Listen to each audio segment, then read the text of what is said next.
పరిశుద్ధుడా నీకు స్తోత్రాలు, ఘనమైన మా తండ్రి నీకు వందనాలు. ఈ 2వ నెల ఆఖరి ఆదివారం నీ సన్నిధిలో మేముండే గొప్ప భాగ్యాన్ని అనుగ్రహించారు. మీకు స్తోత్రాలు. ఇంతవరకు కూడా మా హృదయాల్లో ఉన్నటువంటి వేదన అంతా కూడా నీతో చెప్పి ఉన్నాం. మీరు చేసిన మేలును బట్టి నిన్ను స్తుతించి ఉన్నాము.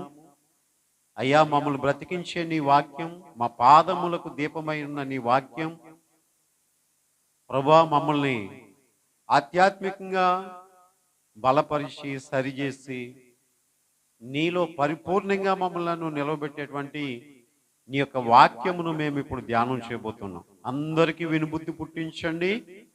మరియ వలె హృదయంలోను తెరవబడిన హృదయంలో వాక్యము ఫలించినట్లు లూదియా వలె మమ్మల్ని అందరినీ కూడా దర్శించమని, దీవించమని, ఆశీర్వదించమని యేసయ్య నామములో ఈ ప్రార్థన అడిగి వేడుకొనిచున్నాము పరమ తండ్రి.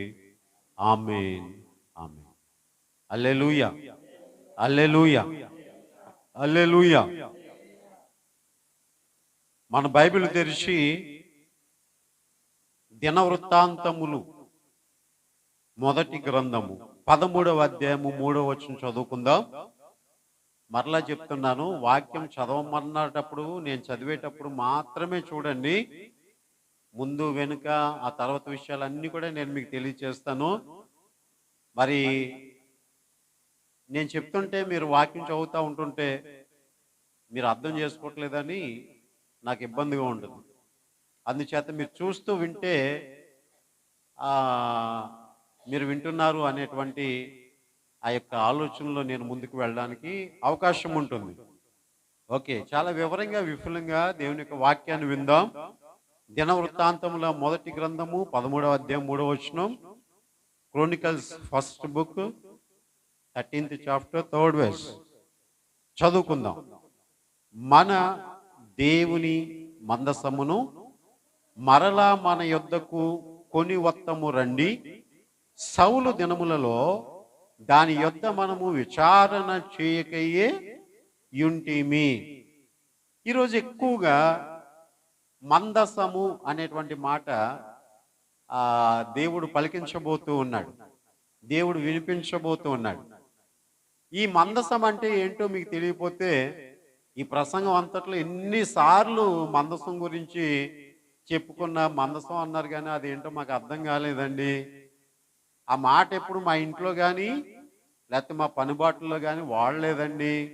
ఈ మందసం అంటే ఏంటో అర్థం కాలేదు కానీ మందసం గురించి చాలా సార్లు మాట్లాడారండి అనేటువంటి ఆ యొక్క నిరుత్సాహ స్థితిలో మీరు వెళ్ళిపోకూడదు.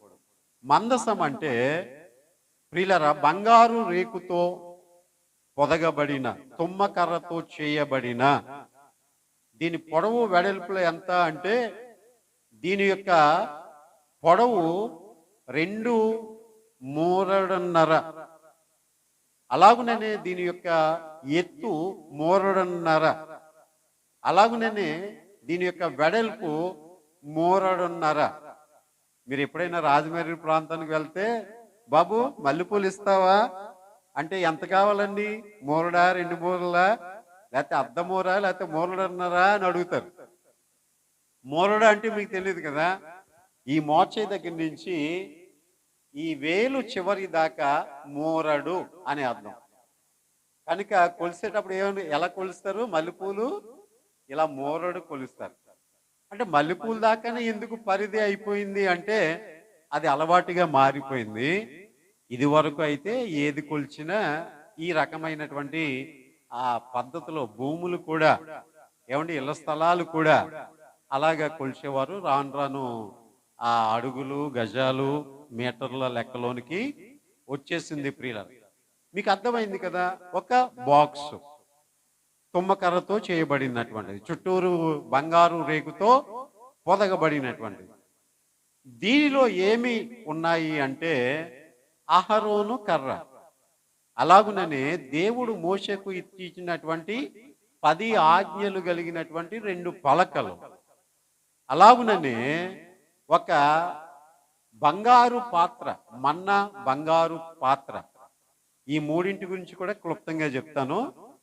దేవుడు తన ప్రజలు న్యాయ విధులను అనుసరించి నడుచుకోవాలి అని మోషేకు రాతి పలకల మీద తన వ్రేలుతో రాసిన 10 ఆజ్ఞలు కలిగిన 2 పలకలు.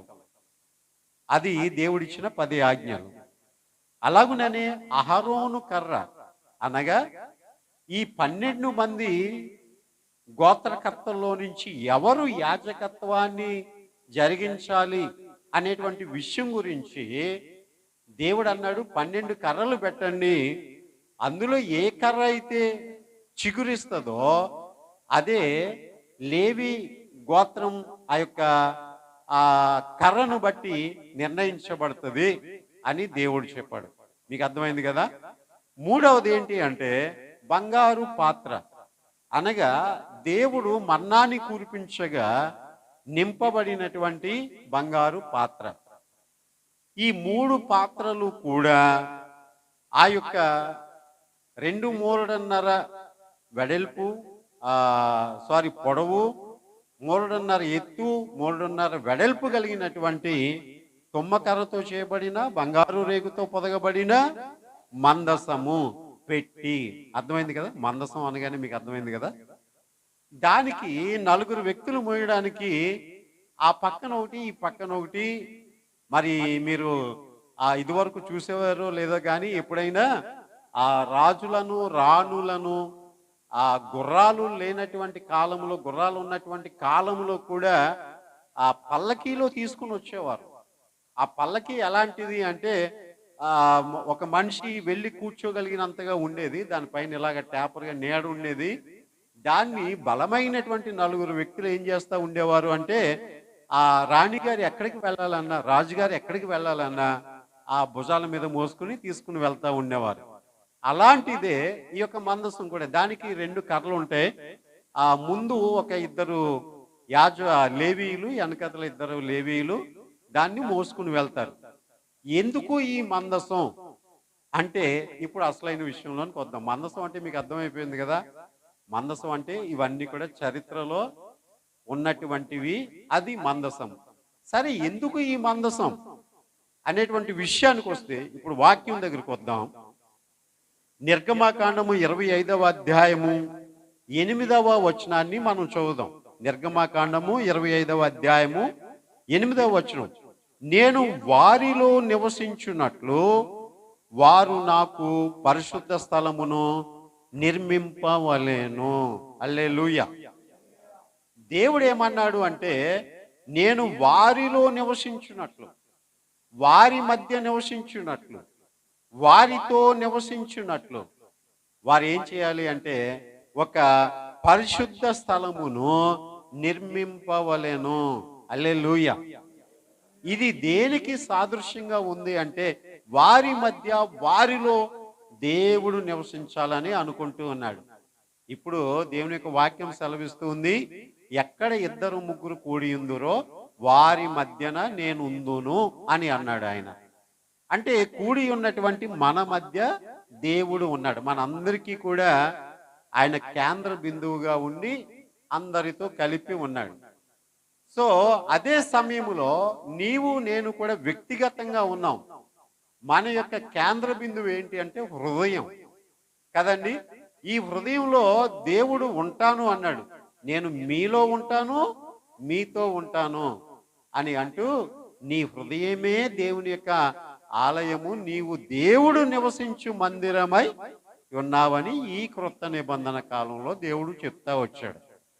సరే, ఈరోజు వినేటువంటి వాక్యం అంతా ఏంటి అంటే దేవుడు ఎవరి హృదయంలో ఉంటాడు, ఎప్పుడు ఉంటాడు, లేకపోతే దేవుడు ఎవరి హృదయంలోంచి వెళ్ళిపోతాడు, ఎప్పుడు వెళ్ళిపోతాడు, ఒకవేళ ఉంటే జరిగేటువంటి సంగతులు ఏంటి, బయటికి వెళ్ళిపోతే కలిగేటువంటి నష్టం ఏంటి అనేటువంటి విషయాలు ఈ దినమందు మనం వినబోతున్నాం.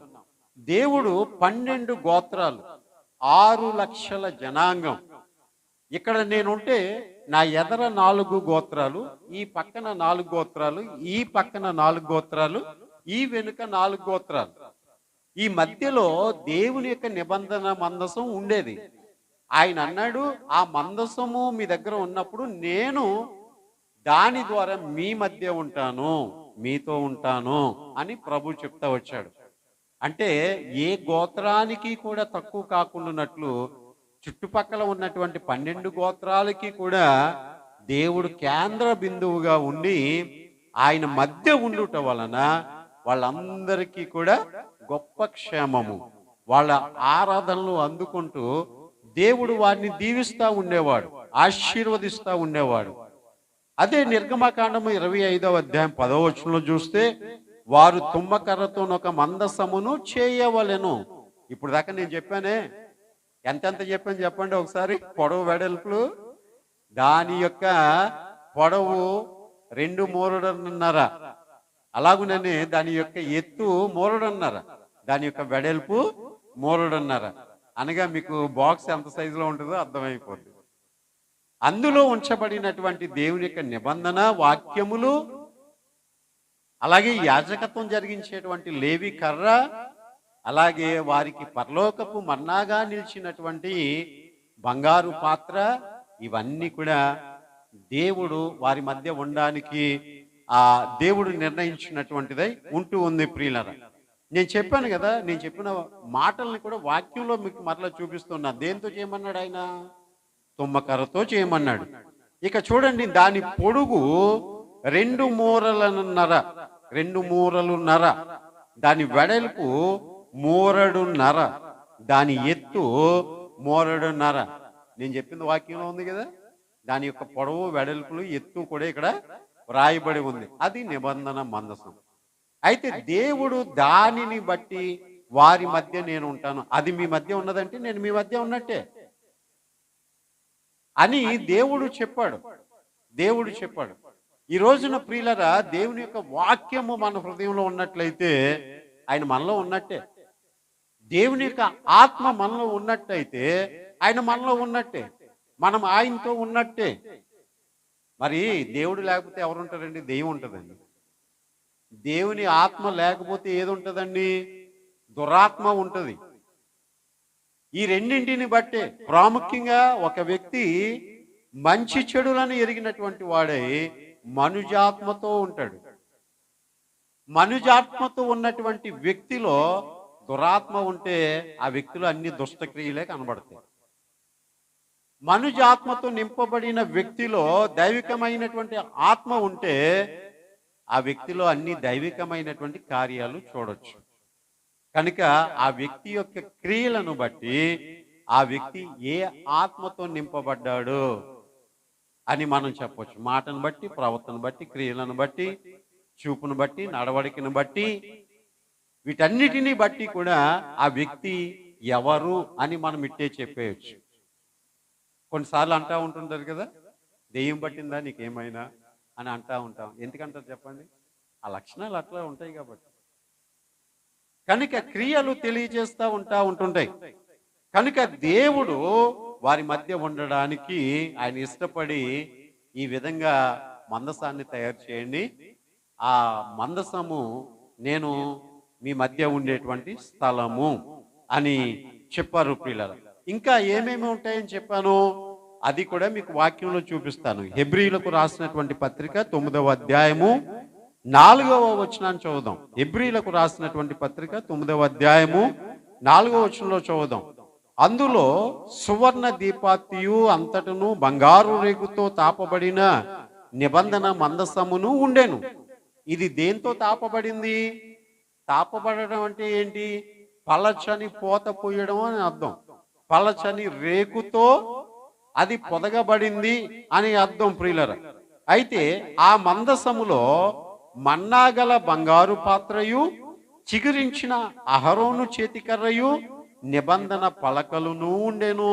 హల్లెలూయా, హల్లెలూయా. నేను ఎంత మందిని దృష్టిలో పెట్టుకుని వాక్యం చెప్పాలి అంటే ఇక్కడ చెప్తానే ఉంటుంటాను, కానీ ఈ వాక్యం పాపం వాళ్ళకి చదవడం రాదు, అంతగా చరిత్ర తెలియదు, వాళ్ళకి అర్థమవుతుందంటావా అనుకుంటాను ఒక్కోసారి. ఈ వాక్యం పైనే వెళ్తుందా, లేకపోతే కొద్దిపాటి చదువుకున్న వాళ్ళు ఉన్నారు, వాళ్ళకి ఏమైనా కొంచెం డీప్ సబ్జెక్ట్ అందుతుందా? ఇలా రెండు విధాలుగా ఆలోచన చేస్తూనే వాక్యం చెప్పాలి. హల్లెలూయా, హల్లెలూయా, హల్లెలూయా. నేను బాగా హైలో చెప్పేసాను అనుకోండి, మాకు ఏం చెప్పారో అర్థం కాలేదు అంటారు కొంతమంది. నేను మరీ అలా పైనే చెప్పుకెళ్ళాను అనుకుని, ఏముందిలే ఈరోజు వాక్యంలో అని అనుకుంటారు కొంచెం చదువుకున్న వాళ్ళు. ఏమండి, ఇలా రెండింటినీ కూడా టాలీ చేసుకుని చెప్పాలి.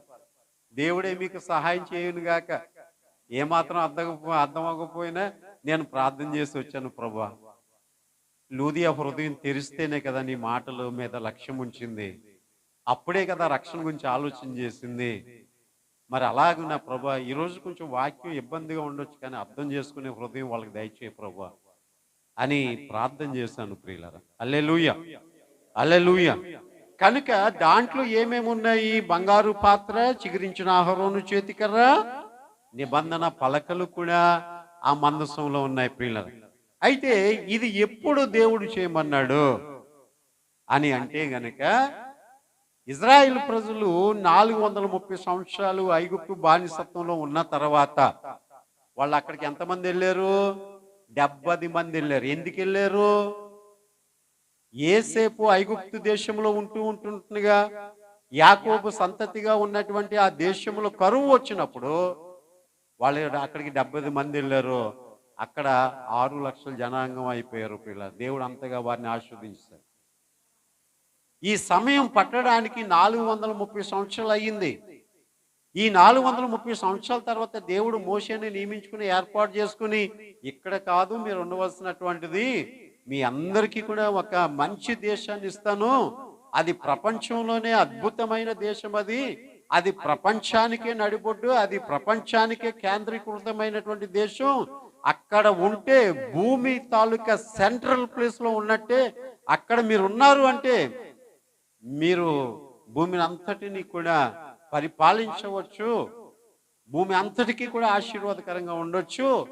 అక్కడే నేను పుడతాను, అక్కడే నేను సిలువ వేయబడతాను, అక్కడే నా సువార్త ప్రకటించబడుతుంది, అక్కడే నూతన యెరూషలేము పుట్టుకుని వస్తుంది అని దేవుడు గొప్ప ప్రణాళిక వేసి ఆ రోజే వాళ్ళందరినీ కూడా పాలు తేళ్లు ప్రవహించే కనాను దేశానికి తీసుకుని వెళ్ళాలని మోషేని దేవుడు ఏర్పాటు చేసుకున్నాడు. సరే, మంచిదే. మోషే వచ్చాడు, ఇజ్రాయెల్ ప్రజలారా మనం ఇక్కడ ఉండడానికి వీల్లేదు, దేవుడు అద్భుతం చేస్తాడు, 10 ఆశ్చర్య కార్యాలు చేస్తాడు, 10 తెగుళ్ళు వస్తాయి, ఫరో మీరు వెళ్ళిపోండి అని చెప్తాడు, మీరు వెళ్ళిపోవచ్చు అని మనల్ని పంపించేస్తాడు, మనం ప్రయాణమై వెళ్తాం మనకి దేవుడు ఇవ్వబోయేటువంటి దేశానికి అని మోషే నాయకత్వంలో వాళ్ళందరూ కూడా బయటకు వచ్చారు.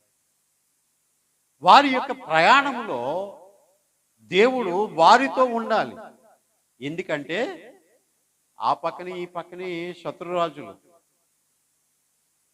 అంతేకాకుండా పగటి వేళేమో తట్టుకోలేనంత విపరీతమైన వేడి, మనిషి చచ్చిపోతాడు ఆ వేడికి. రాత్రి ఏమో అతి శీతలమైనటువంటి పరిస్థితి, చలికి తట్టి చచ్చిపోతాడు మనిషి. కాబట్టి దేవుడు వారి మధ్య ఎలా ఉన్నాడు అంటే, వారికి ఎలాంటి నీడనిచ్చాడు అంటే ఒక మేఘ స్తంభాన్ని ఇచ్చాడు. మీరు ఎప్పుడైనా మేఘం కిందకి వెళ్తే ఎంత చల్లగా ఉంటుందో చెప్పలేం. పగటి వేళ అంతటి చల్లదనాన్ని ఇచ్చాడు. ఆ చల్లదనం ఎలా ఉంది అంటే, ఈ రోజుల్లో డబ్బులు ఉంటే కొనుక్కుంటారు ఏసీ, లేకపోతే లేదు. ఆ రోజుల్లో ఇశ్రాయేలు ప్రజలకి ఎటువంటి కరెంట్ అవసరం లేకుండా చల్లని మేఘం కింద వాళ్ళకి ఏసీ ఇచ్చేసాడు ప్రియులారా. ఆ ఏసీ ఎలాంటిది అంటే, ఏదో ఒక గంట వేసుకుందాం, మళ్ళీ కరెంట్ బిల్ ఎక్కువైపోద్దేమో, మళ్ళీ ఒక అరగంట ఆఫ్ చేద్దాం అనుకున్నట్టుగా కాదట. పొద్దున్న 7 గంటలకి ఎండ స్టార్ట్ అయితే మేఘం వచ్చేసేదట, సాయంకాలం 5 అయితే మళ్ళా అగ్నిస్తంభం వచ్చేసేదట. ఈ ఏసీ తాలూకా ప్రభావం వాళ్ళని ఎంతగా కాసిందంటే, అస్సలు వేసుకున్నటువంటి బట్టలు చెమట వాసన కూడా పట్టలేదట. 40 సంవత్సరాలు ఒకడు వేసుకున్న చొక్కాయి చచ్చే వరకు కూడా మాసిపోలేదంట. హల్లెలూయా, ఎంత అద్భుతం అండి. మీరు కంటిన్యూగా ఏసీలో ఉండండి, స్నానం చేయని అవసరం లేదు, బట్టలు ఉతుక్కునే అవసరం, అసలు చెమటే బట్టలు. అలాంటి అద్భుతం దేవుడు చేశాడు. మరి రాత్రి వేళ వాళ్ళకి వేడి కావాలి, చలికి చచ్చిపోతారేమో, పైన అగ్ని స్తంభం అంట. అంటే ఆల్మోస్ట్ ఒక చిన్న సూర్యుడు అక్కడికి వచ్చాడు అన్నమాట. ఓ పగటి వేళలాగా రాత్రులు ఆ వేడిని ఇస్తా ఉంటుంటే, మన పల్లెటూరులో రాత్రి వేళ చలిమంట వేసుకుంటా ఉండదు, మంచం కింద కుంపటి పెట్టుకుంటా ఉంటుంటారు వెచ్చదనం కోసం. దేవుడు అలాగున్నా వాళ్ళకి వేడి ఇచ్చేస్తాడు. అలాంటి దేవుడు ప్రియులారా వారి మధ్య ఉండడానికి ఇష్టపడి ఏమన్నాడంటే, ఇది చేయండి, దీనిని బట్టి నేను మీ మధ్య ఉంటాను. చూడండి, మేఘం కదిలినప్పుడు మీరు కదలాలి.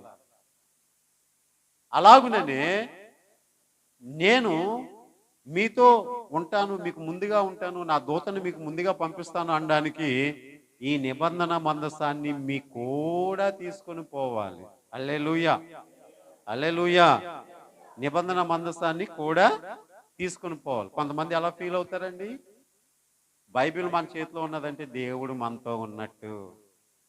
ఇంకా కొంతమంది నమ్మకం ఏంటి చెప్పండి, కళలు వస్తున్నాయా, ఒంట్లో బాగాలేదా, అయితే ప్రార్థన చేసుకుని తల దగ్గర బైబిల్ పెట్టుకుంటే మనకి ధైర్యం.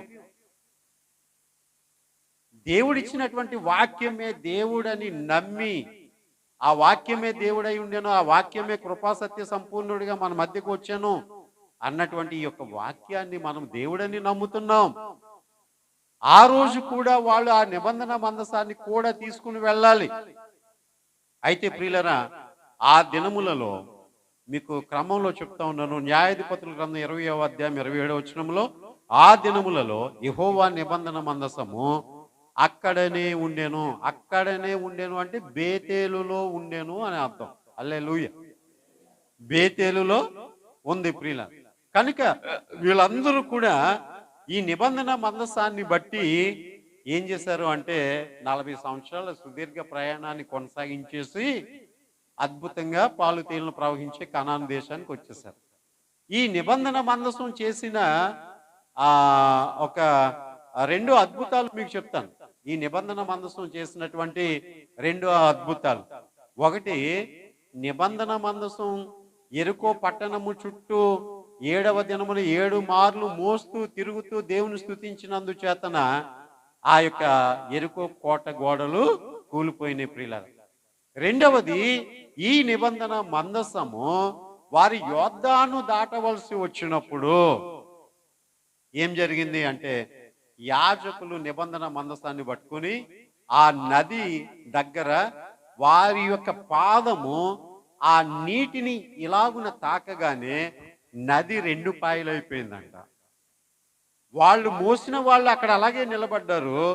ఆ ఇజ్రాయిల్ యొక్క సమూహం అంతా కూడా ఆరిన నేలను యోర్దానులోంచి బయటికి వెళ్ళిపోయారు ప్రియులారా. హల్లెలూయా, హల్లెలూయా. కనుక నిబంధన మందసము వారి మధ్య ఉన్నది అంటే గనుక దేవుడు వారితో ఉన్నాడు అని అర్థం. కనుక దేవుడు వారితో ఉండేవాడు, వారి మధ్య ఉండేవాడు కదండి. ఆయన వారితో ఉండడం వలన వారికింత లాభం, వారికింత భద్రత, వారికింత ఆధారముగా దేవుడు నిలిచి ఉన్నాడు ప్రియులారా. అయితే వాళ్ళు దిగ్విజయంగా ప్రయాణాన్ని కొనసాగించి పాలు తేనెలు ప్రవహించేటువంటి దేశమైనటువంటి కనానుకు వచ్చేసారు. స్థిరపడిపోయారు ప్రియులారా, స్థిరపడిపోయారు. అయితే ఈ 40 సంవత్సరాలు కూడా వాళ్ళని దిగ్విజయంగా నడిపించడానికి కారణమైన నిబంధన మందసాన్ని వాళ్ళు స్థిరపడిన తర్వాత, బలపడిన తర్వాత నిర్లక్ష్యంగా వదిలేశారు. ఇది మనకు వద్దులే ఇంకా అనుకున్నట్టుగా. ఏమండి, కష్టాలు ఉంటేనే దేవుడు మనకి సుఖపెడితే దేవుని మర్చిపోతామని ఆయనకి బాగా తెలుసు. అందుకని ఎప్పుడు ఎందుకు ఈ కష్టాలని అనుకుంటున్నారా, ఎప్పుడు ముళ్ళుంటే అది గుచ్చుకుంటా ఉంటుంటే దేవుడు జ్ఞాపకం వస్తాడు. కనుక మనల్ని ఎరిగి దేవుడు ఎప్పుడు కూడా ఆయన మనకి జ్ఞాపకం ఉండేలాగునే ఎప్పుడు కూడా ఏదో ముళ్ళుతోటి ఆయన మనతో మాట్లాడుతూనే ఉంటుంటాడు. ఈ నిబంధన మందసం అనేటువంటి దానిని వారు నిర్లక్ష్యం చేసేసారు. ఏమండి, కొన్నిసార్లు అవసరత తీరిన తర్వాత మన యొక్క మొక్కుబడి కానీ మన యొక్క తీర్మానాలు కానీ మర్చిపోతూ ఉంటుంటాం. ఏమండి, గర్భఫలం ఇవ్వలేనప్పుడు ఒక బాధ, ఉద్యోగం రాలేనప్పుడు ఒక బాధ, ఇల్లు లేనప్పుడు ఒక బాధ, ఇంకా ఆరోగ్యం లేనప్పుడు ఒక బాధ, ఇలాగున వివాహం కాకపోతే ఒక బాధ. ఇలాంటి బాధల్లో చేసుకునేటువంటి మొక్కుబళ్ళు, తీసుకునేటువంటి తీర్మానాలు ఎన్నో మనం చెప్పలేం. ఉద్యోగం వచ్చిన తర్వాత మనం ఏం చేస్తామంటే, ఏదైనా పని కుదిరిన తర్వాత మనం ఏం చేస్తామంటే, ఏదైనా కట్టుకున్న తర్వాత ఏం చేస్తామంటే, అయ్యా రెగ్యులర్గా గుడికి వెళ్ళిపోతున్నాయా, రెగ్యులర్గా దర్శన భాగాలు ఇచ్చేస్తానయ్యా అని అంటావు. నీకు వచ్చిన దాని అంతటినీ కూడా ఆ ఇన్వెస్ట్మెంట్ మీద పెట్టేసి, ఈఎంఐల మీద పెట్టేసి, ప్రభు ఇంక నా చేతికి ఏమవుతుందయ్యా నీకు ఇవ్వడానికి, మీకు తెలియదు ఏముంది, ఇలాంటి మాటలు మాట్లాడతాను. లేదు, నువ్వు బిజీ అయిపోయావు, నీ యొక్క ఉద్యోగంలో, నీ వ్యాపారంలో నువ్వు బిజీ అయిపోయావు. దేవుడు నీకు ఏదో ఆధారం అనేటువంటిది ఇచ్చాడు. అప్పుడు నీకు తెలియదు ఏముందయ్యా, మరి ఆదివారం కూడా డ్యూటీ రమ్మంటున్నారయ్యా, ఆదివారం కూడా వ్యాపారం చేసుకోవాలయ్యా, ఆదివారం కూడా బంధువులు రమ్మంటున్నారయ్యా, పిక్నిక్కి, పండక్కి రమ్మంటున్నారయ్యా, పెళ్ళి ఈరోజే పెట్టారయ్యా, మరి నీకు తెలియంది ఏముందయ్యా, నాకు తెలియంది ఏముందిలే, నువ్వు వెళ్ళు, నీ సంగతి నేను చూస్తాను అంటాడు. ఏమండి, కొంతమంది దేవుని మీద అలిగి ఆ దేవుని మందిరానికి రావడం మానేస్తారు కొంతమంది. అదేంటో కానీ, అదేంటో నేను అంటాను, నాకు బాగా కొమ్ములు వచ్చాయి కదా అని వెళ్ళి కొండను ఢీకొంటే ఇరిగే ఎవరి కొమ్ములు? నా కొమ్ములే కదా. అందుచేత దేవునికి విరుద్ధంగా తలపడవద్దు. మనం ఎంతైనా దేవునికి విధేయులుగా మనం ఉండాలి ప్రియులన. ఇంతకాలం నడిపించిన దేవాది దేవుని ఆ మందసాన్ని వారు నిర్లక్ష్యం చేసేసారు. అయితే ప్రియులరా, ఇజ్రాయేల్ ప్రజలు ఒక రాజ్యంగా, ఒక సమూహంగా ఉన్న తర్వాత, న్యాయాధిపతుల కాలం తర్వాత ఈ ఇజ్రాయేల్కి ఒక ఆలోచన వచ్చింది. ఈ మనకి కాకుండా అన్ని దేశాల్లోనూ అందరికీ రాజులు ఉన్నారు కదా, మనకి ఏ రాజు లేడు, మనకు ఒక రాజు కావాలి అని దేవుణ్ణి అడగడం మొదలుపెట్టారు. ఆయన అన్నాడు, నేను ఉన్నాను కదా రాజుగా, ప్రభువుగా, ఇంకెందుకు అంటే, లేదు లేదు, సర్వలోక మర్యాద చొప్పున మాకు ఒక రాజు కావాలి అని అంటే, ఆయన చెప్పాడు, అరే నాయన, నేను వద్దు, మీ అంతటా మీకుగా రాజులు కావాలని కోరుకుంటున్నారు. మీలాంటి వాడే ఆ రాజు కూడా మిమ్మల్ని అన్ని వేళలా ఆదుకోలేడు. ఇలా చూడండి, మిమ్మల్ని అన్ని వేళలా తప్పించలేడు. సో రాజును మీరు నియమించుకుంటే నేను ఇస్తాను, కానీ కొన్ని ఇబ్బందులు కూడా మీకు ఉంటాయి. రాజు మంచోడైతే రాజ్యం అంతా మంచిగా ఉంటుంది, రాజు చెడిపోతే ఆ ప్రభావం అంతా కూడా మీ మీదకి వస్తుంది. ఒక్కడు చేసిన తప్పిదం వలన కొన్ని వేల మంది చనిపోవాల్సి వస్తుంది. మీకు ఇష్టమేనా? ఓ మాకు ఇష్టమే, మాకు ఒక రాజు కావాలి, మాకు ఒక రాజు కావాలి. నేను అంటాను, ఈ రోజుల్లో ఎవరికి రాజు యొక్క ఆధిపత్యం అవసరం లేదు. ఎందుచేతనంటే ఎవరికి వారే రాజులు. ఎలా ఉన్నారు చెప్పండి? ఎవరికి వారే రాజు.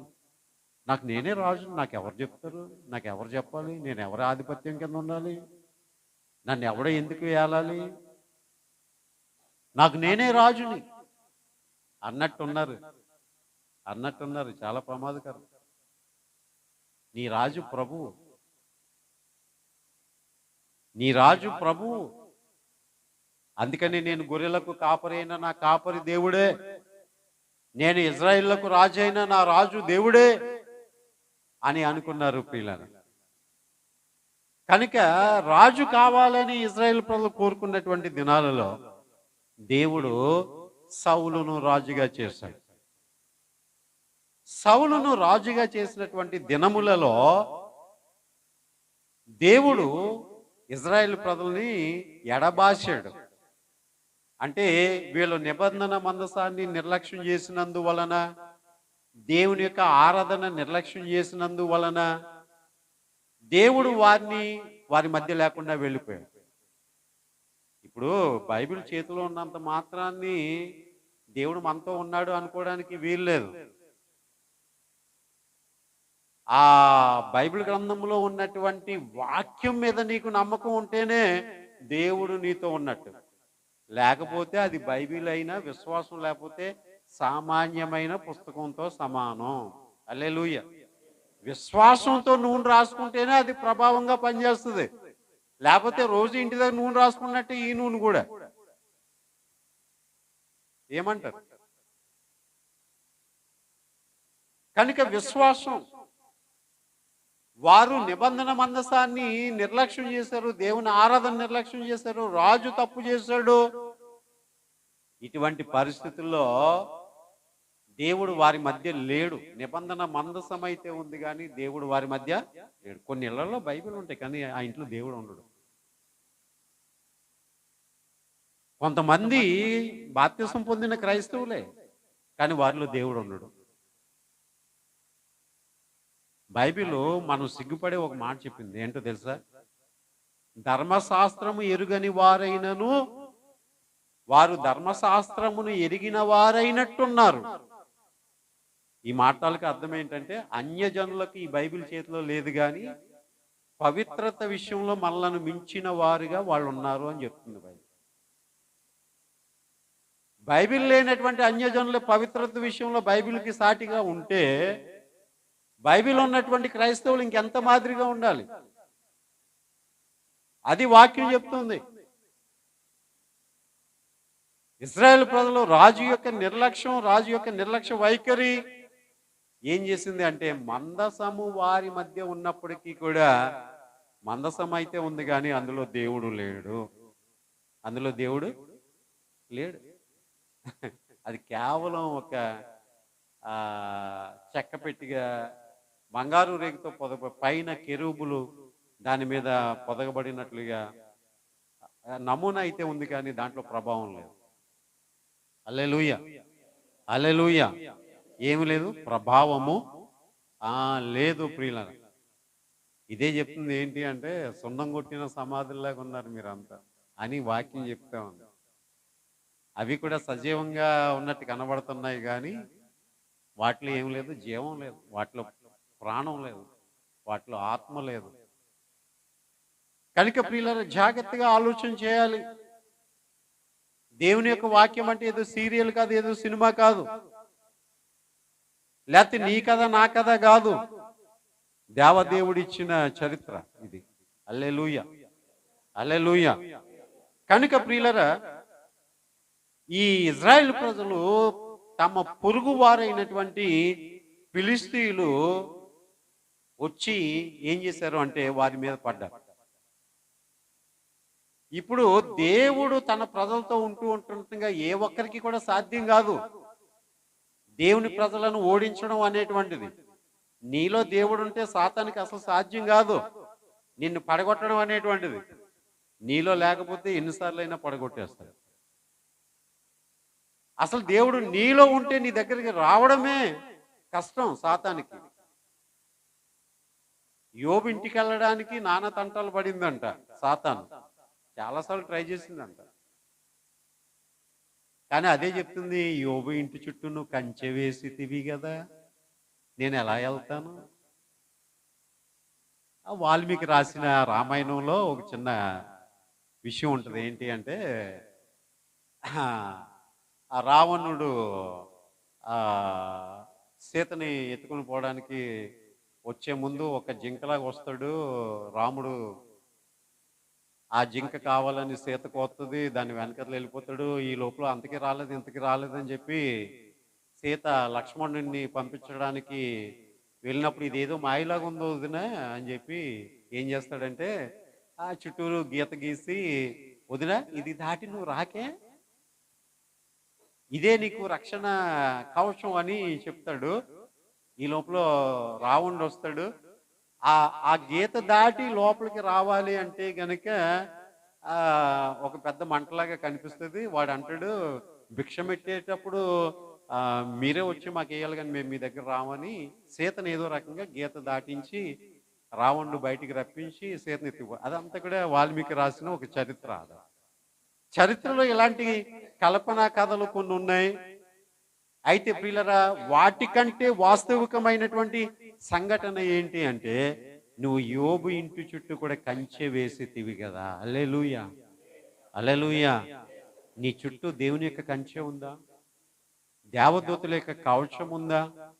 అలా ఉండాలి అంటే దేవుని యొక్క ఆధీనంలో ఉంటేనే ఏ రోగము నీ దరి చేరదు, ఏ ప్రమాదము కూడా నీ దరి చేరదు. ఆ దేవదూతల యొక్క ప్రాకారమును దాటి నీ దగ్గరకు రావడం అనేటువంటిది సామాన్యమైన విషయం కాదు, జరగనే జరగదు. హల్లెలూయా, హల్లెలూయా. అది లేదా ఆడు ఎలా వస్తాడు అంటే వాడికి ఇన్విటేషన్ అవసరం లేదు, ఇంకా వచ్చేస్తాడు. పిలవనే అతిథి వచ్చేస్తాడు ఎన్ని మార్లైనా. జాగ్రత్త సుమా, దేవుని యొక్క ప్రాకారం మనకి కలిగి ఉండాలి. హల్లెలూయా, హల్లెలూయా. కనుక ఫిలిస్తీయులు వచ్చి యుద్ధం చేశారు. ఈ విషయం అంతా కూడా సమూయేలు మొదటి గ్రంథం 4వ అధ్యాయం 1వ వచనములో, సమూయేలు మొదటి గ్రంథము 4వ అధ్యాయం 1వ వచనములో, ఇజ్రాయేలీలు ఫిలిస్తీయులతో యుద్ధము చేయుటకై బయలుదేరి ఎబెనెజరులో దిగగా ఫిలిస్తీయులు అపెకులో దిగిరి.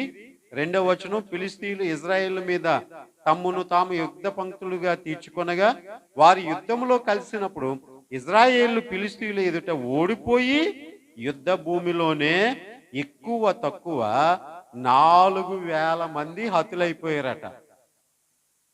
దేవుని ప్రజలు ఎవరి చేతిలో హతమైపోయారండి? అన్య జనుల చేతుల్లో హతమైపోయారట. ఏ దేవుడు వారికి తోడుగా ఉండలేదా? దేవుడు వారి తరపున యుద్ధం చేయలేదా? అంటే దేవుడు వారిని ఎడబాసెను అని చెప్తుంది. హల్లెలూయా. దేవుడు ఎడబాసినటువంటి మనుషుడు పూర్తిగా సాతాను యొక్క హస్తగతం అయిపోతాడు. అలాంటి వారిని ఏదైనా చేస్తుంది అది.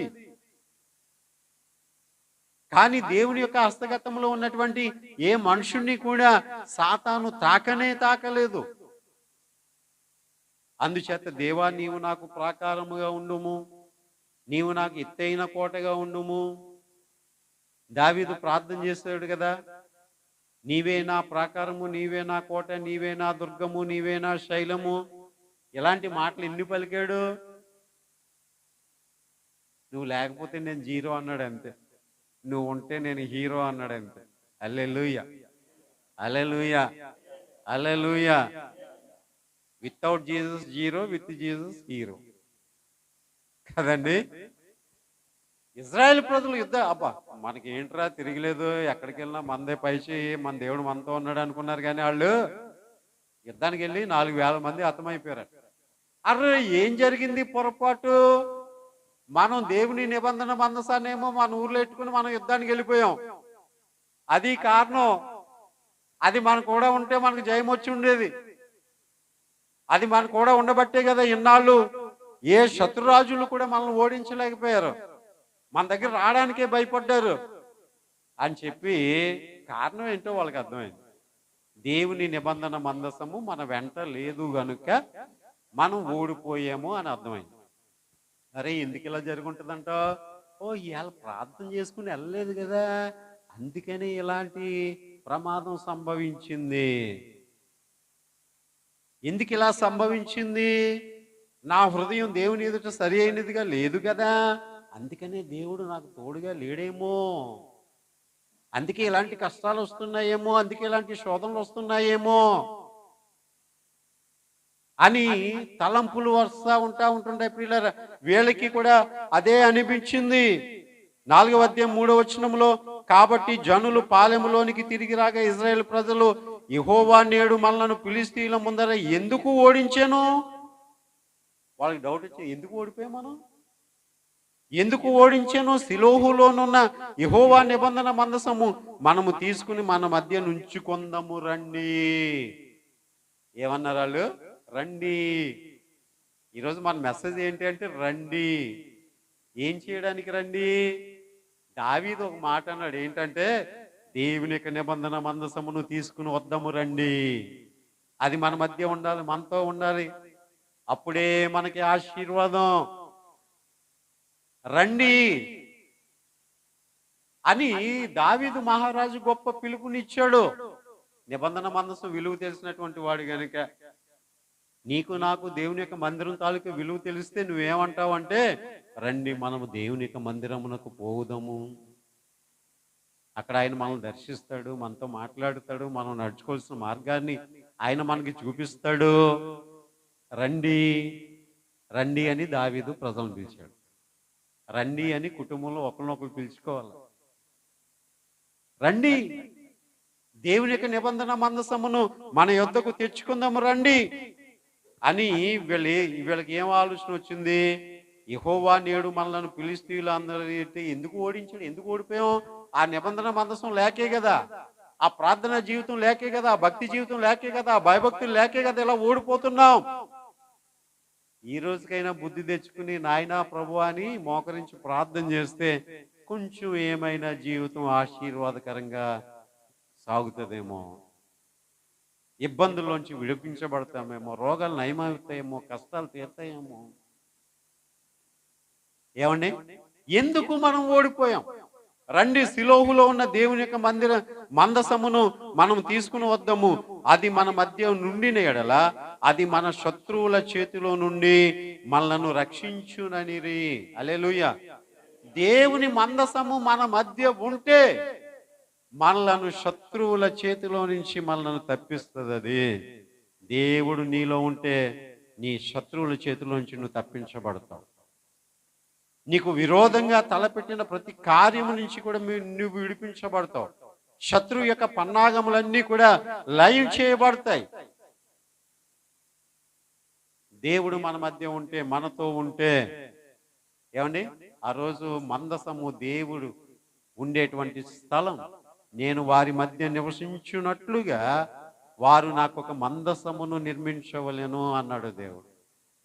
దేవుడు నీలో నివసించున్నట్లుగా నీ హృదయంలో ఆయనకి చోటు ఇయ్యాలి. నీవే దేవుని యొక్క మందసం. మందసాన్ని నిర్లక్ష్యం చేస్తే ఓడిపోతావు సుమ. మందసాన్ని లక్ష్యం చేస్తే విజయపదంలో నడుస్తావు. మందసం అంటే దేవుడే. దేవుడు నీలో ఉంటే. వీళ్ళందరూ అనుకున్నారు మందసం మన మధ్య లేదు కాబట్టి కదా ఓడిపోయాం, 4,000 మంది చచ్చిపోయారు, ఎంత అవమానం ఇది అని అనుకుని ఏంట్రా కారణం అంటే సొల్యూషన్ దొరికింది. ప్రతిదాన్ని కూడా ప్రశ్నించుకోవడం మంచిది, ఉత్తమ లక్షణం. ఎందుకు ఇలా జరుగుతుంది అని ప్రశ్నించుకోవడం. చక్కని జవాబు దేవుడు ఇచ్చేస్తాడు మనకి. ఎందుకు ఇలా జరుగుతుంది? Why all these things happen in my life. ఎందుకు ఈ విషయాలన్నీ కూడా జరుగుతూ ఉన్నాయి? ప్రశ్నించుకోవాలి. ఎందుకు చదవలేకపోతున్నాను, ఎందుకు రాయలేకపోతున్నాను, ఎందుకు ఫెయిల్ అయిపోతున్నాను, ఎందుకు ఆశీర్వదించబడట్లేదు? ప్రశ్న వేసుకోవాలి ప్రియులరా. సరే, అది మనలను రక్షించును అని చెప్పి 4వ అధ్యాయం 4వ వచనంలో, కాబట్టి జనులు సిలోహునకు కొందరిని పంపి అక్కడ నుండి కెరూబుల మధ్య ఆసీనుడయుండు సైన్యములకు అధిపతి యెహోవా నిబంధన మందసమును తెప్పించిరి. ఆ నిబంధన మందసం గురించి ఎంత చక్కగా ఇక్కడ మాట పలుకబడిందండి. ఏమని రాయబడి ఉంది? కెరూబుల మధ్య ఆసీనుడయుండు సైన్యములకు అధిపతి యెహోవా నిబంధన మందసమును తెప్పించిరి. హల్లెలూయా. ఆ బాక్స్ మూత వేయబడి ఇద్దరు కెరూబులు అంటే దేవదూతలు ఎలాగున నమస్కరిస్తున్నట్టుగా ఉంటది. తప్పనిసరిగా ఈ మెసేజ్ ని యూట్యూబ్ లో అప్లోడ్ చేస్తాను. దాని తాలూకా ఐకాన్ పిక్ మాత్రం ఆ మందసాన్ని ఇస్తాను చూడండి. ఆ మందసాన్ని ఇస్తాను చూడండి. ఓకే, ఆయన కెరూబుల మధ్య ఉండువాడు కాబట్టి దాన్ని మనము తీసుకుని వద్దాము రండి అని చెప్పి వాళ్ళు అనుకుని 4వ వచనంలో దాన్ని ఏం చేస్తారట? 4వ అధ్యాయం 11వ వచనంలో, మరియు దేవుని మందసము పట్టబడాను, అది కాకను హొప్ని ఫినెహాసులను ఏలి కుమారులు ఇద్దరు కుమారులు కూడా హతులైరి. హల్లెలూయా. ఇక్కడ పెద్ద ట్రాజడీ జరిగిపోయిందండి.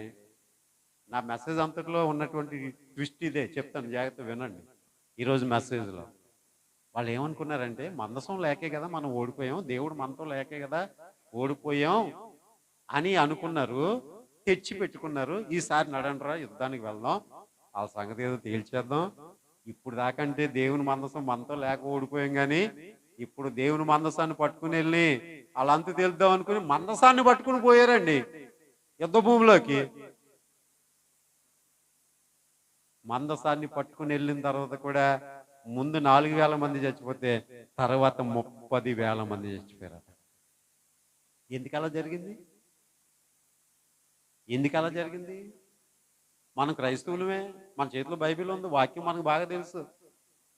ఎందుకు సాతాను యొక్క శోధనలో చిక్కుబడిపోతున్నాం? క్రైస్తవులమే గాని క్రీస్తు మనలో లేడు.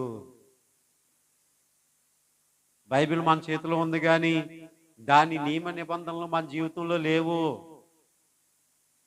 అందుచేతనే చిక్కుబడిపోతున్నాం. దేవుని మందసం అయితే వాళ్ళు తీసుకుని వెళ్ళిపోయారు కానీ ఆ మందసంతో పాటు దేవుడు వెళ్ళలేదు.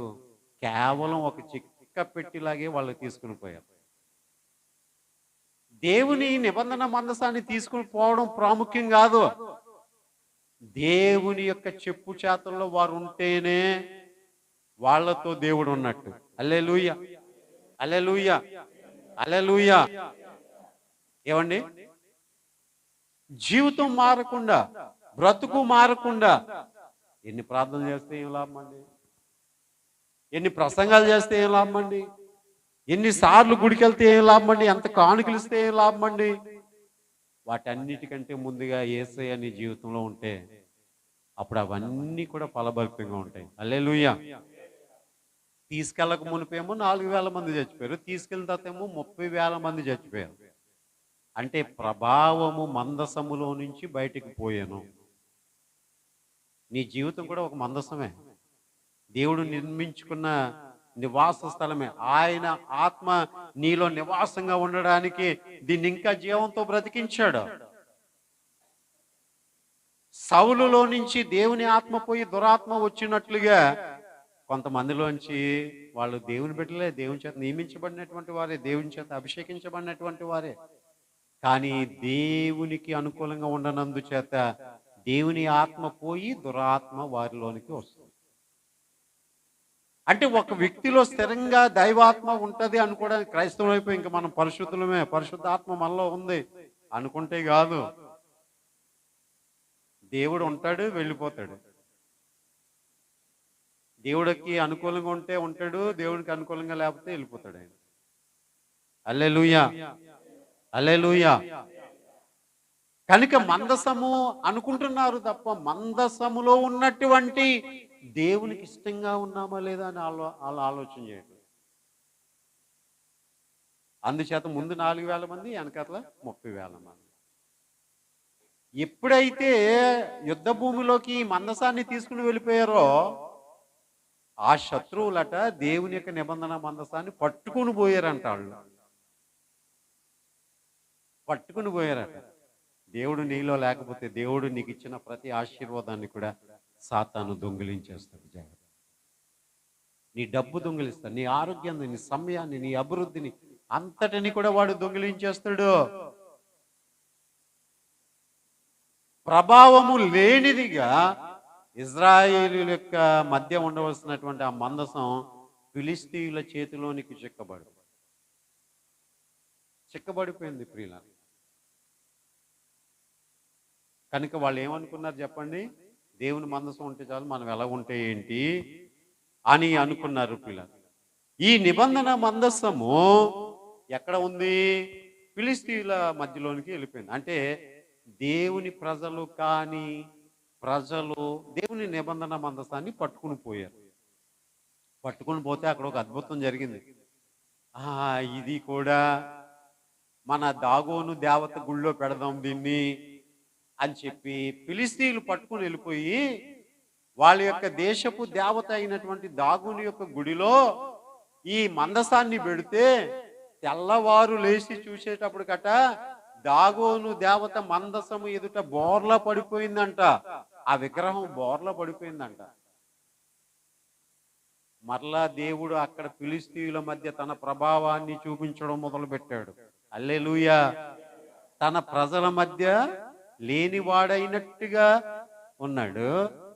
అదే ఫిలిస్తీయుల మధ్యకి వెళ్ళేటప్పటికి మళ్ళా తన ప్రభావాన్ని చూపిస్తా ఉన్నాడు. అరే బాబు, ఇది దేవుని నిబంధన మందసం రా, ఆ ప్రజలరా, వాళ్ళ దేవుడు రా, అయినా మన దగ్గర పెట్టుకోకూడదు, ఈ మందసాన్ని తిరిగి పంపించేద్దాం అని చెప్పి వాళ్ళు ఏం చేస్తారట, ఒక బండి మీద దాన్ని పెట్టి పంపించేశారట.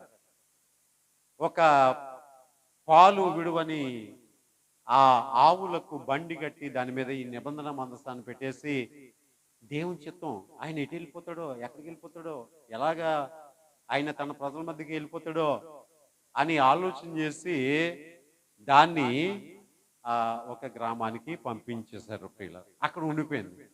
అక్కడ దగ్గరగా ఎన్ని నెలలు ఉండిపోయిందంటే 20 నెలలు అక్కడ ఉండిపోయింది ప్రియులారా. అప్పుడు దావీదు రాజుగా అయ్యాడు. అప్పుడు దావీదు అంటున్నాడు ఏమని అంటే, మనం అందరము కూడా చక్కని ఇల్లు కట్టుకున్నాం, పురాలని కట్టుకున్నాం, బాగుంది. కానీ ఏ దేవుడు మన మధ్య ఉండుట వలన ఇజ్రాయెల్ ప్రజలు ఐగుప్తు దేశం నుంచి ఈ దేశానికి వచ్చారో ఆ దేవుడు ఒకానొక గ్రామంలో ఒకానొక ఇంటి దగ్గర పరిమితమైపోయాడు. కాబట్టి ఆ దేవుని యొక్క మందసమును తీసుకుని వచ్చి మన రాజ్యములో పెడదాం. అప్పుడు రాజ్యం అంతా కూడా ఆశీర్వాదకరంగా ఉంటుంది. తిరిగి ఆరాధనలు ప్రారంభం అవ్వాలి, తిరిగి అందరూ కూడా నమస్కరించాలి, తిరిగి అందరూ కూడా మోకరించాలి, తిరిగి ఎల్లప్పుడూ కూడా దేవునికి నిత్యము కూడా నైవేద్యం అర్పించబడాలి, నిత్యము ప్రార్థనలు జరగాలి, యాచనలు జరగాలి, బలి అర్పణలు జరగాలి అని చెప్పి దావీదు ఆలోచన చేసి ఇందాక మనం చదువుకున్నటువంటి వాక్యంలో సమయలు మొదటి గ్రంథం 4వ అధ్యాయం 11వ వచనంలో దినవృత్తాంతంలో మొదటి గ్రంథము 13వ అధ్యాయం 3వ వచనంలో మన దేవుని మందసమును మరలా మన యొద్దకు కొని వత్తము రండి. హల్లెలూయా, హల్లెలూయా. మనం పోగొట్టుకున్నాము దేవుని యొక్క నిబంధన మందసాన్ని. మరలా దాన్ని మనం పొందుకునేలాగున దేవుడే కనికరించి మళ్ళా మన మధ్యకు వచ్చాడు. కనుక దాన్ని మనము తెచ్చుకుందాము రండి, తెచ్చుకుందాము రండి. బైబిల్ గ్రంథంలో అనేక మంది వారి జీవితాల్లో చాలా పతన స్థితికి వెళ్ళిపోయిన తర్వాత వాళ్ళు ఒకరికొకరు పురిగొలుపుకున్నారు. కొన్ని కుటుంబాలు ఆలోచన చేస్తాయి, ఎందుకు ఈ కుటుంబంలో సంబంధాలు రావట్లేదు, ఎందుకు ఈ కుటుంబంలో గర్భఫలం కలగట్లేదు, ఎందుకు ఈ కుటుంబం అప్పుల పాలైపోతుంది అని ఆలోచన చేసి ఏం చేస్తారంటే, ఏం చేద్దాం మనం, చేసేది ఏమీ లేదు, ఏకకంఠంతో అందరూ మోకరించి ఆడడమే, రండి అని వాళ్ళు పిలుపునిచ్చుకున్నారు. మా బంధువుల్లో ఒక కుటుంబం వివాహ సంబంధం కొరకు అమ్మాయి విషయంలో ఎదురు చూస్తూ ప్రార్థన చేయాలి అని ఆలోచన కలిగి ఆ దొడ్డిదారిలోంచి ఎదరికొచ్చి ఎదర గుమ్మానికి తాళం వేసేసి లోపల ప్రార్థన చేయడం మొదలుపెట్టారు. ఆ తర్వాత అద్భుతంగా దేవుడు ఒక సంబంధం తీసుకుని వచ్చి తలుపు తట్టాడు. దేవునికి మహిమ కలుగుగాక. ప్రార్థనే ప్రతి విషయానికి కూడా పరిష్కారం, ప్రార్థనే ప్రతి దానికి కూడా జవాబు. విరిగి నలిగిన హృదయాన్ని దేవుడు అలక్ష్యము చేయక మానడు ప్రియులారా. కాబట్టి దావీదు గొప్ప పిలుపునిస్తున్నాడు. అది ఏంటి అంటే, రండి ప్రార్థన చేద్దాం. కొన్నిసార్లు అంటే ఎవరికి వాళ్ళే, వాళ్ళ ఇష్టం, బాధల్లాగే, సమస్యల్లాగే ఉండిపోతాయి. కారణం ఏంటో తెలుసా అండి, మనం దేవుని దగ్గర రావట్లేదు, దేవుణ్ణి మన దగ్గర తెచ్చుకోవట్లేదు. అది కారణం. దావీదు ఏమని అన్నాడు అంటే, మన దేవుని మందసమును మరలా మన యొద్దకు కొని వత్తము రండి. మరలా కొని వత్తము రండి అంటే అర్థం ఏంటి? మరలా అంటే అర్థం ఏంటి? ఇది వరకు మన మధ్య ఉండేది, ఇప్పుడు మన మధ్య లేదు, మనం తెచ్చుకుందాం రండి అని అర్థం. కాబట్టి ప్రియులరా, ఏదైనా పోగొట్టుకుంటే తిరిగి దాన్ని వెతకాలి, వెతికితే అది దొరుకుతుందట. యేసుప్రభు వారు నశించిన దాన్ని వెతకి రక్షించడానికి భూలోకానికి వచ్చాను అనడానికి ఆయన చక్కగా 3 ఉదాహరణలు చెప్పాడు. ఒకటి, 100 గొర్రెలో ఒక గొర్రె తప్పిపోయింది, ఆ గొర్రెను వెతకడానికి వెళ్ళాడు, 99ని విడిచిపెట్టి. ఒక ఆమెకు 10 నాణేలు ఉండేవి, అందులో ఒకటి పోగొట్టుకుంది, పోగొట్టుకున్నది కదా అని వదిలేదు. ఏమండి, ఈ రోజుల్లో మనం ఏం చేస్తున్నాం, అంత ఫోన్పే అయిపోయింది, మనీ ట్రాన్స్ఫర్ స్మార్ట్ అయిపోయింది, ఇంకా ఎవరు చూసినా రూపాయి అంటే లెక్కలేదు, అది ఎక్కడన్నా పడి ఉన్నా సరే దాన్ని ఎవరు కూడా తీయట్లేదా, రూపాయి కదా అన్నాడు. కొంతమంది కాలువల్లో అలాగనే చీపురెట్టి గొలికి ఆ చాటల్లో నీరు వడబోసి ఏం దొరుకుతుందమ్మా అని, మీకు ఏం దొరుకుతుందమ్మా అందులో అని అడిగితే, మాకు డబ్బులు దొరుకుతాయండి. అదేంటమ్మా డబ్బులు దొరకడం ఏంటి అంటే, రూపాయి, 2 రూపాయల కాసులు, 5 రూపాయల కాసులు దొరుకుతాయండి. ఓహో అవునా, ఎవరైనా పడిపోయినప్పుడు అదా దొల్లుకుంటే కాళ్ళకి వెళ్ళిపోతే తీరండి, ఎందుకంటే 5 రూపాయలు పెద్ద ఏం కాదండి వాళ్ళకి, రూపాయి ఏం పెద్ద కాదండి వాళ్ళకి అని అంటూ ఉంటాను. కానీ పిల్లరా చూడండి, 100 సంపూర్ణం కావాలి అంటే 99 తర్వాత ఉండవలసిన అది ఒక్కటే ఉన్నప్పుడే 100 సంపూర్ణం అవుతుంది. ఆ ఒక్కదానికి అంత విలువ ఉంది. హల్లెలూయా. ఒకరోజు నేను ప్రయాణమే వస్తున్నాను. బస్సులో టికెట్ తీసుకోవాలి. 14 రూపాయలు టికెట్ అన్నాడు నేను దిగవలసిన స్థానానికి. నా దగ్గర 13 రూపాయలే ఉన్నాయి. ఆర్టీసీ వాళ్ళు అదేంటో కానీ మన డబ్బులు వాళ్ళ దగ్గర ఉంచుకుంటారు కానీ వాళ్ళ డబ్బులు మన దగ్గర ఉంచుకోరు. మన దగ్గర డబ్బులు లేకపోతే టికెట్ కూడా మనకి ఎవరు కొన్నిసార్లు. ఏమండి 13 రూపాయలే ఉన్నాయి. నా దగ్గర 14 రూపాయలు లేవండి 13 రూపాయలే ఉన్నాయంటే, అయితే మీరు దిగవలసినటువంటి బస్ స్టాప్ కంటే ముందు బస్ స్టాప్ లో దిగిపోండి, అక్కడికి సరిపోతే 13 రూపాయలు అన్నాడు. అప్పుడు ఆ ఒక్క రూపాయి విలువ నాకు తెలిసింది. హల్లెలూయా, హల్లెలూయా. ఏమండి ఆ ఒక్క రూపాయి లేకపోతే ఏం చేయవలసి వచ్చింది? ముందు బస్ స్టాప్ లో దిగిపోవలసి వచ్చింది.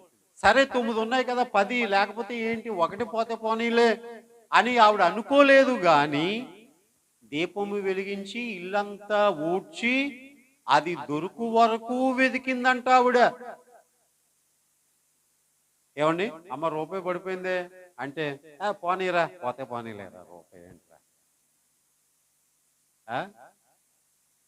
ఆ తర్వాత ఆడు వచ్చి అంటాడు, అమ్మ మార్కులు తక్కువ వచ్చాయే, 100కి 99 రావాలి కానీ ఒక్క మార్కే వచ్చింది, 99 మిస్ అయిపోయా. ఫోన్లే నా బంగారు కొడుక, నీకంటే మార్కులు ముఖ్యమేంట్రా అని తల్లి ముద్దులాడేస్తా ఉంది. పోగొట్టుకున్నాడన్న బాధ ఆడుకుంది కానీ తల్లికి లేదు. ఇదే అమితమైన ప్రేమ అంటే. అలాంటి ప్రేమలు పెట్టకండి. పిల్లల విషయంలో బెత్తం వాడమని దేవుని యొక్క వాక్యం చెప్తాం. ఏమండి ఆఖరికి ఆడు చెడిపోయిన తర్వాత ఏమంటది, ఏంట్రా నాయన ఇలా చెడిపోయావు. అప్పుడు ఆడే అంటాడు అమ్మ ఒక్క మార్కు వచ్చినప్పుడు నన్ను చెల్లుమని అనిపించుంటే నాకు ఈ గతి వచ్చి ఉండేది కాదు కదమ్మా. నేను పిల్లలతో ఆడుకోనకపోయినప్పుడు నన్ను ఇంట్లో గొలుసేసి బంధించేసి ఇంట్లోనే పెట్టుంటే నేను ఇలా చెల్లి ఆడవాట్లకి అలవాటు పడిపోయి ఉండేదాన్ని కాదమ్మా.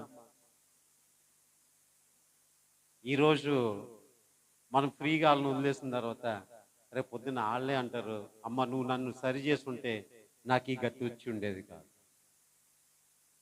అవును నువ్వు సెలవిస్తున్నావు వాడు పాడైపోతున్నావు, అవును నువ్వు ఫ్రీగా వదిలేసావు వాళ్ళు పాడైపోతా ఉన్నావు, అది నీ తప్పే కదా. సో ఒక్క నాణ్యం గురించి వెతికింది, అది దొరికిన తర్వాత చాలా సంతోషించి. ఒక ఇంట్లో 2 కొడుకులు ఉన్నారు. ఒక కొడుకు తప్పిపోయాడు, దూరదేశం వెళ్ళిపోయాడు. వాడి కొరకు తండ్రి ఎదురు చూస్తా ఉంది. నశించిన దాన్ని వెతికి రక్షించడానికి యేసే ఈ భూలోకానికి వచ్చాడు పిల్ల. మరి మందసాన్ని పోగొట్టుకున్నాం మనం, అది ఎక్కడో ఉండిపోయింది. మనమేమో ఇంత సుస్థిరంగా ఇంత దీవెనకరంగా ఉండడానికి ఆ దేవుడు కారణమా? ఆ దేవుడేమో ఏదో ఒక మూలన లెక్క చేయబడలేనటువంటి వాడిగా ఉన్నాడా? ఏమండి శరీరం మీద వస్త్రానికి, శరీరం మీద ఆభరణానికి, కడుపులో పెట్టే తిండికి, నాలుగుకి ఇచ్చే రుచికి ప్రాధాన్యత ఇచ్చేటప్పుడు అవన్నీ ఇచ్చిన దేవునికి ఎంత ప్రాధాన్యత ఇవ్వాలి మనం? చికెన్ కూర వండుకుంటే ఏకంగా మరి కంచం మీద పడి ముక్క నోట్లో పెట్టేయడం తప్ప కొంతమందికి ప్రార్థన రాదు కదా. ప్రార్థన నేర్పించరు కూడా. అరే ప్రార్థన చేసుకుంటానరా, వాక్యం చెప్తుంది, ప్రార్థన చేయక ఆహారము మృంగునట్లుగా నా జనులను మృంగువేయు పాపాత్ములారా అని చెప్పబడుతుంది. ప్రార్థన ఉండదు కొంతమందికి, రుచికరమైన ఆహారం ఉంటే కనుక. అదే సారీ ఏసయ్యా ఎప్పుడు సారీ నా ప్రభా, ఈ ప్లేట్లో చికెన్ ముక్క రాదా నాయన, అప్పుడు వస్తుంది ప్రార్థన. అదే చికెన్ ఇచ్చాడు అనుకోండి, నథింగ్ ఏసే దోసే, ఏమండి ప్రార్థన రాదు. ఇలాగున మనం ఉండడానికి కారణం దేవుడే. ఆ దేవుడు ఎక్కడ ఉంటే కాదు, మన మధ్య ఉండాలి, మనలో ఉండాలి, మనతో ఉండాలి. హల్లెలూయా, హల్లెలూయా, హల్లెలూయా. కనుక ఆ దేవుణ్ణి దూరం చేసుకోవడంలో సౌలు జీవితంలో కలిగినటువంటి నష్టాన్ని దావీదు గ్రహించినటువంటి వాడై, రండి మనం వెళ్ళి ఆ మందసాన్ని మన మధ్యకి తెద్దాం. హల్లెలూయా, హల్లెలూయా. ఏమండి కనుక పిలుపునిస్తూ ఉన్నాడు. అదే దినవృత్తాంతాల గ్రంథం 15వ అధ్యాయం 1వ వచనంలో దావీదు తన కొరకు దావీదు పురమందు ఇండ్లు కట్టించెను, దేవుని మందసమునకు ఒక స్థలమును సిద్ధపరిచి దాని మీద గుడారం ఒకటి వేయించాను. హల్లెలూయా. దావీదు 2 విధాలుగా స్థిరపరచబడ్డాడు. ఒకటి ఏంటో తెలుసా, తన రాజ్యములో దేవుని మందసాన్ని పెట్టి సుస్థిరంగా దేవుని యొక్క నామాన్ని అక్కడ స్థిరపరిచాడు. అంత మాత్రమే కాదు, తన కొరకు ఒక పురమును కట్టుకుని ఇండ్లు కట్టుకుని అక్కడ స్థిరంగా, అంటే దావీదు ఉన్నాడు, దావీదుతో దేవుడు ఉన్నాడు, దేవుడు ఉన్నాడు, దేవుడితో దావీదు కూడా ఉన్నాడు. మరి మన ఇళ్లలో మనమే ఉంటున్నామో మన ఇంట్లో దేవుడు ఉంటున్నాడా? ఏమండి, మన ఇళ్లలో మనమే ఉంటున్నామో మనతో పాటు దేవుడు దేవుడు ఎప్పుడు ఉంటాడు? ఓ మూలం బైబిల్ ఎట్టేస్తే ఉంటాడా? ఏమండి, ఓ మూలం బైబిల్ ఎట్టేస్తే దేవుడు ఉన్నట్టే. దేవుడు ఉన్నాడండి మా ఇంట్లో అని మంచి మంచి